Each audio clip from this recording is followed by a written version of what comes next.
동네 어귀를 지나자 비탈에 메어져 있는 염소가 허탕친 나를 비웃듯 입을 벌린 채 매해 거렸다.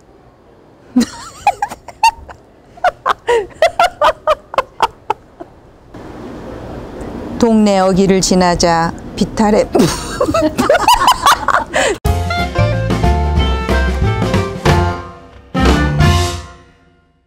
안녕하세요. 여우비의 이별의 방식. 금여우 전미란, 청여우 강양수, 백여우 김영주입니다. 오늘 저희가 좀 방식을 또 변화를 좀 주기로 했어요. 네. 변화하는 우리 여우비인 것 같아요. 그냥 가만히 못 있어. 그렇죠. 네, 그동안 우리가 계속 이렇게 셋이서 토크를 했잖아요. 그랬죠. 근데 거의 할 말을 다 한 것 같아. 네, 저는 많이 털렸습니다. 많이 털리고. 네, 바닥도 드러났고 이제 참 많이 털린 느낌? 네네. 그러니까 우리 역시도 뭐 하고 싶은 말 많이 했고 그런데 이제 우리야 뭐 얘기를 하려면 할 건 또 있어요, 그죠? 그럼요. 수다는 끝이 없으니까. 근데 들으시는 그 시청자분들 입장에서는 아우 지난번에 저 얘기했는데 또 하고 있네 하고 좀 그렇죠. 식상하다. 그렇죠. 그리고 사실은 저희가 이게 3월부터 우리가 3월부터 했죠. 했나요? 봄에. 네. 봄부터 시작을 해서 봄 또 여름을 지나서 지금 가을에 들어서서 거의 이렇게 비슷한 방식으로 계속 오고 있기 때문에 좀 분명히 식상하시리라는 또 그런 생각이 들어서 또 그동안은 글을 가지고 이야기를 많이 해왔었기 때문에 앞으로는 온전히 이 글을 독자분들 몫으로 돌리면 어떨까? 좋습니다. 저희 충분히 즐겼어요. 네, 하는 그런 이제 좀 의논을 해봤어요. 네. 보통 이제 우리가 책 읽어주는 그런 또 유튜브도 많잖아요. 그러니까 온전히 글을 느끼고 싶을 때는 네. 이렇게 그냥 글만 눈을 감고서도 네. 글만 들어도 참 좋더라고요. 저도 여러 개를 듣고 있는데 그래서 나머지 우리 지금 이제 18, 9, 11화가 남았죠? 네. 글이 11편이 남아있는데 그 글은 우리 작가인 그 금여우가 한 편 한 편씩 낭독을 하면 어떨까 이렇게 이제 의견을 모았거든요. 여러분들은 어떠실지 모르겠어요. 좋아하실 것 같은데요. 네, 이렇게 토크하면서 금여우는 어땠어요? 글을 쓸 때는 몰랐던 또 느끼지 못했던 것들을 또 이렇게 두 분과 함께 하고 직접 독자들과 만나는 시간이 좋았습니다. 그랬을 것 같죠? 네. 독자는 이렇게 쓰면 그만인데 네네. 그걸 가지고 저희도 독자잖아요. 네네. 이 독자도 있고 또 네. 지금 계속 시청해 주셨던 그런 독자분들을 만나는 시간이 아니었을까 싶어요. 네네. 그러니까 이 지면에 머물 수밖에 없는 그런 감정들의 이유까지 이렇게 드러내고 속속들이 들여다보고 해서 저는 참 좋았고 그 글을 쓴 다음에 사랑이 그 이후에 어떻게 되었냐고 묻는 것처럼 그 이후의 이야기를 이렇게 뒷이야기 하게 돼서 너무 좋았습니다. 네. 우리 백여우는 어땠어요? 저는 이제 많은 양을 제가 읽었잖아요. 그랬죠. 그래서 이렇게 온전한 독자로서는 잊지 못했었던 것 같아서 이번 기회에 작가님이 읽어주시는 작품을 온전한 독자의 몫으로 독자로서 한번 들어보고 싶은 욕심? 네, 사실 그런 욕심이 조금 있습니다. 맞아요. 우리 백여우도 그동안 낭독하느라고 그렇죠.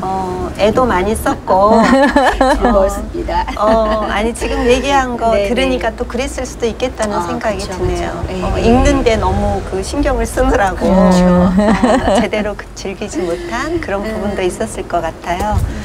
네, 그래서 앞으로 여기 지금 여기는 모지리 카페 뒷마당이거든요. 이제 추운도 지났죠. 엊그저께 그 밤과 낮의 길이가 똑같아진다는. 그래서 완전히 막 여기 뒷마당에 이 단풍이 들지는 않았는데 막 가을이 완연하게 느껴져요. 바람이 지금 불어서 머리카락이 가을바람. 막 날리고 하거든요. 네, 이 가을에 여러분들 우리 금여우가 그 낭독하는 글을 함께 감상해 보시는 것도 좋을 것 같습니다. 하루살이. 너는 날이면 날마다 눈길을 끌어. 너의 임무는 사람들이 너를 들여다보게 하는 것. 넌 애초에 그렇게 태어났어. 너는 야누스의 얼굴을 가지고 있지. 내가 말한 사실이 알고 보면 거짓일 때가 있어. 너는 가끔 활자에 취한 사람들을 잘 속여. 사람들은 너를 비난하면서도 속아 넘어가. 내가 한 말들이 소문처럼 퍼지고 나면 누구나 다 알 법한 이야기가 돼. 내가 흘리고 뱉은 말을 가지고 방아를 찢다 보면 뻥튀기가 되지. 너는 매일매일 반복되는 지겨운 감정 같아. 성추행, 횡령, 특혜 의혹, 청문회의 식은땀. 세상에 숨기려는 이야기를 날카롭게 누설하지. 얼마 전 고향에서 보내온 택배박스 속에 내 먼 친척쯤 되는 농민신문이 딸려왔어. 가격이 폭락한 김장배추가 죽을 자리가 없어 난자리에서 썩어가고 있더라고. 배추 꿀통같이 땅에 뿌리 내리고 사는 농민들 애간장이 다 타들어가고 있었어. 너의 잉크 염료 냄새가 날 자극해. 너는 내 마음을 훔치는 문장을 완벽히 갖추고 있을 때가 많아. 한 줄기 빛 같은 활자의 목덜미를 쓰다듬으며 끌어당기지. 그렇게 너와 마음이 통할 때면 마른 침을 삼키며 가히 나를 세워. 그러곤 서걱서걱 틈을 비집고 날렵하게 나를 휘둘려. 무례인 줄 알지만 인정사정 볼 것 없이 오려내. 그런 다음 과히 손은 다음 지면으로 달아나. 내가 알다시피 난 스크랩 고수야. 지면에서 불쑥 튀어나온 너는 당분간 나와 거리를 유지해야 해. 상처받지 마. 내 수명을 연장해 주려는 거야. 글을 쓰는 나는 내가 한 말을 가져다 말을 맞추곤 해. 하지만 말이라고 다 말이 되는 건 아니야. 말이 되는 소리여야 모래알같이 작은 말까지도 존재해야 할 이유를 찾아주는 셈이지. 너는 오늘 터진 사건 사고의 부검 결과를 갖고 내일 아침 당장 우리 집 앞을 외판원처럼 찾아오겠지. 어제와는 다른 착지 동작으로 말이야. 아침신문. 세상을 조금이라도 변화시킬 수 있는 힘이 너에게 있다고 생각하는 나는 기꺼이 너를 맞이할게. 그러니 두려워 말고 사람들의 가슴팍에 안겨버려. 뒷곁. 외갓집 낡은 대문은 바람이 조금만 불어도 삐걱거렸다. 문 안으로 고개를 내밀고 기웃거리다 할머니 하고 부르면 또 왔냐 하는 마뜩잖은 기색을 어린 눈치로도 알 수 있었다. 외가는 마을 앞 너른 들판을 사이에 두고 떨어져 있었다. 제사가 많은 외갓집에 가면 먹을 것이 있었다. 언젠가 맛보았던 유과가 가장 먹고 싶었다.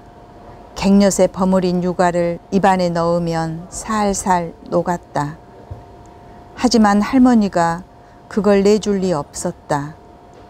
높은 토방에 올라 마루에 걸터 앉으면 발이 땅에 닿지 않았다.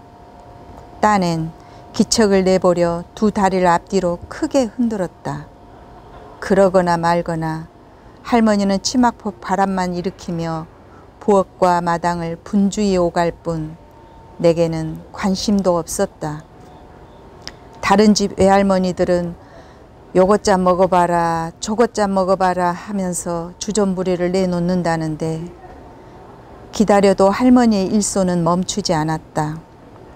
나는 마루 기둥에 기대어 눈치만 살피다 여느 때와 마찬가지로 풀이 죽어 대문을 나섰다. 외갓집을 나와 모퉁이를 돌아들면 신장로와 붙어있는 대밭이 나왔다. 대숲은 작은 바람에도 휘청거렸다. 한낮에도 어둑한 대숲을 지날 때면 서늘한 기운이 느껴졌다. 대바람이 허기진 마음을 훑고 지나갔다. 동네 어귀를 지나자 비탈에 메어져 있는 염소가 허탕친 나를 비웃듯 입을 벌린 채 매해 거렸다. 이곳에 다시는 오지 말자. 마음을 다져도 왜 늘 이곳으로 달려오고 싶은 건지 생각해보면 군 음식을 먹기 위해 달려간 것만은 아니었던 것 같다. 엄마와 떨어져 지내던 나는 할머니가 엄마의 엄마니까 따뜻하게 품어줄 거라는 기대를 멈출 수 없었던 것이다. 그렇게 집으로 돌아와서는 외갓집에 있었던 일에 대해 누구에게도 말하지 않았다. 어느 날 외할머니가 제사 뒤끝에 광문을 활짝 열어놓고 청소를 하고 있었다. 걸레질을 하다 말고 실엉에 올려있던 유가 그릇을 들고 성큼 마루로 나오셨다. 나는 침을 삼켰다. 아가 먹어라 하실 줄 알았는데 할머니는 유가 그릇 속을 찬찬히 들여다보시더니 손가락으로 무언가를 집어내셨다. 그리곤 그 뭔가를 양손에 잡고 당신의 입으로 가져가 가로로 길게 빨아냈다. 머리카락이었다. 가느다란 한 올에 발린 갱엿을 핥아내고는 내 팽개치듯 버렸다. 나는 그토록 먹고 싶었던 마음이 싹 가셨다. 할머니는 그 유가 그릇을 아래채에서 공부하고 있는 외삼촌에게 가져갔다. 딸 넷을 내리낳고 얻은 아들에 대한 애착이 유별했던 할머니에게 딸은 자식 축에도 못 끼었다. 그 딸의 분신인 내 존재가 미미했다는 것을 그때는 몰랐다. 외가는 우리 집과는 달리 지대가 높고 넓은 뒷뜰이 있었다. 돌층계를 오르면 바로 오른쪽이 딸기밭이었다. 봄날 나는 할머니가 없는 틈을 타 불이 나게 뒷곁으로 달려갔다. 할머니가 보셨다면 여느 때처럼 카랑한 목소리로 그 짝으로 가지 말으라이 뱀이 쓴게이 하셨을 것이다. 할머니의 눈을 피해 딸기를 따먹을 수 있는 좋은 기회를 놓치고 싶지 않았다. 연초록 입속에 탐스러운 딸기가 얼굴을 내밀고 있었다. 달짝지근하고 물컹한 딸기는 금세 입안에서 녹았다. 몇 개만 따먹고 내려오려고 했지만 감질나서 바로 내려올 수가 없었다. 이따금 풀잎이 저 혼자서 움직일 때면 뱀이 지나가는 것 같아 가슴이 철렁 내려앉았다. 어느 쪽으로 발을 내디뎌도 불안이 가로막았다. 비밀의 종원 같은 뒷뜰은 먹을거리가 많았다. 밭 둘레에다 심어놓은 호두, 앵두, 살구, 먹감나무, 철따라 열매가 열렸다. 과실나무는 그저 나무가 아니라 가난한 살림을 거두는 충실한 일꾼 같았다. 두툼하게 감싸고 있는 호두 청피를 벗기면 갈색 알맹이가 나왔다. 돌멩이로 호두를 내리치면 자꾸만 튕겨져 나갔다. 단단한 껍질로 뒤덮여 있는 호두는 외할머니의 마음처럼 잘 열리지 않았다. 어쩌다 봉합선을 따라 정확히 쪼개지면 뽀얀 알맹이가 나왔는데 무척 고소했다. 세월이 많이 흘렀다.